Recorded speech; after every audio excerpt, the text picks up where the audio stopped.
Hi అండి అందరికీ. మనం ఎప్పుడైనా సరే గానీ బ్యాక్ పార్ట్ వచ్చేసి నడుం బెల్ట్ వేసేటప్పుడు స్ట్రెయిట్‌గా కొంతమందైతే వేస్తారండి. కానీ అలా ఎప్పుడు వేయొద్దు. ఇలా స్ట్రెయిట్ కట్ చేసుకున్న తర్వాత మనం జేయింటి ఏసేటప్పుడు వెనకాల టక్స్ పెడతాం గదా! టక్స్ ప్లేస్‌లో వచ్చేసి ఒక పావించి ఈ విధంగానైతే ఫోల్డ్ చేయాలన్నమాట. ఫోల్డ్ చేసినప్పుడు మనం లోపల సైడ్ అనేసి ఫోల్డ్ చేసి హెమ్మింగ్ చేసుకున్నప్పుడు చాలా నీట్‌గా అయితే ఉంటది. నడుం దగ్గర అనేసి పట్టేసినట్టయితే ఖచ్చితంగా ఉంటదండి. ఒక్కసారి స్ట్రెయిట్‌గా వేసేవాళ్ళు ఈ విధంగానైతే ట్రై చేయండి. ఎప్పుడు గాని స్ట్రెయిట్ పట్టి మాత్రం నడుముకైతే వేయకూడదు. అలాంటప్పుడు ఏమైతదంటే నడుం దగ్గర గ్రిప్ అనేది చాలా తక్కువ ఉంటదనమాట.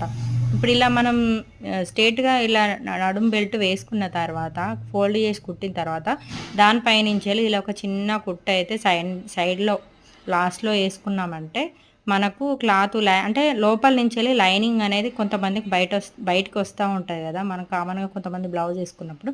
అలా గనక మనం స్టిచ్ వేసినట్టయితే లైనింగ్ గూడా బయటికి రాకుండా కనిపిస్తది. మనం హెమ్మింగ్ జేసేటప్పుడు గూడా చాలా నీట్‌గా ఉంటది. బుగ్గలాగా రాదు.